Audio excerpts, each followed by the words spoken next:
The only reason Islamic nations haven't dominated the world is because they still have people who secretly don't believe, or who secretly worship other gods. And just like God has always done to the Jews, because they also intermix with the faithless, is He doesn't pour out His full blessings on them. From now on, all people and nations that intermix with the faithless will receive God's wrath. You are to completely separate from those that are in rebellion to God. Actually, I appreciate the theocratic form of government of the Islamic nations over the democratic form of government of secular nations, because at least they are trying to please God. Democracy doesn't do anything to please God. All democracy does is try to please man. Actually, it's the Islamic nations devoted to God, that will make up all of God's kingdom. All I need to do is get the present ones to accept the divine truth that we are God's children, and get them to expel those that don't believe. At the same time, I need the democratic nations to also expel those that don't believe, so they actually will become nations that are devoted to God also. Those that are expelled will go to the lake of fire, which is areas of the world that absolutely refuse to follow God. The believers in the areas that refuse to cooperate are commanded to leave those areas and go to areas that do.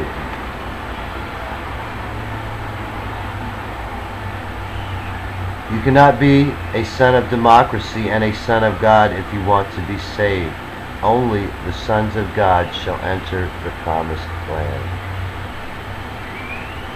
What were the sons of democracy saving? It sure wasn't the kingdom of God. Those that have helped spread democracy are owed a debt that we should never repay. To everyone who ever said I wasn't responsible, I was just waiting for the ultimate responsibility. I want you to feel demoralized. I want you to feel faint from the lack of strength caused by the terror of having to face us. It doesn't matter how good at military strategy you are, hardly none of it applies to this spiritual war. Let me show you spiritual strategy. What you do is let those who would oppose you know they are fighting Jesus and rebelling against God. Let those who are for Jesus know you are Jesus.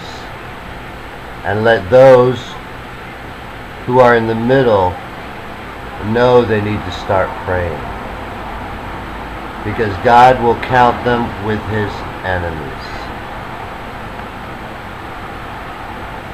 Democracies are in the middle, and they need to get on their knees and start praying, because I am going to tear them apart. First, because those in a democracy have a choice to do what they want, and of those choices, one of them is to not be part of it. The children of God are being called out of that demonized society to be part of God's kingdom. If you don't think that democracy is full of demons, then you are blind. Let me open your eyes. Killing babies is allowed if people decide that abortion is okay. Homosexuality, which is an abomination, is allowed. People have the right to worship Satan if they want. Greed is encouraged. What causes people to do those things is demon spirits. This is what you have been fighting for. This is what you have been spreading around the world. These are the rights you claim. And God no longer wants His children to be part of it. Since you refuse to get rid of your demons, He has no choice but to save His children by leading them out of you, so that they will not be dragged to hell with you. Jews, I'm going to show you how to really share the wealth. Your Constitution may say that no religious test shall ever be required as a qualification for office, but ours doesn't. In fact, that is the only real test we have. I bring a charge against the government of the United States of not allowing the free exercise of religion. If our political party wants to be based on faith in God, you cannot deny that. Congress shall make no law respecting an establishment of religion, but people can. They can assemble however they want if done peaceably. They can also assemble to overthrow a government if the grievances against a government are not addressed to their satisfaction. The Constitution was written so that the government could not stop us from becoming a religious society. But that is exactly what those who are opposed to religion have been using it for. The Constitution says Congress may not make any law for, but it must also not prohibit.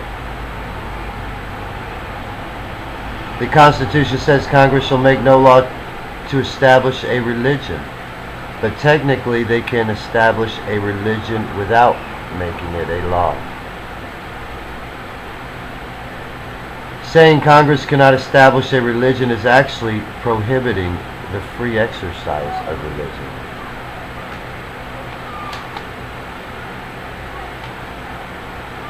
The Congress may not have the power to establish a religion, but the people do.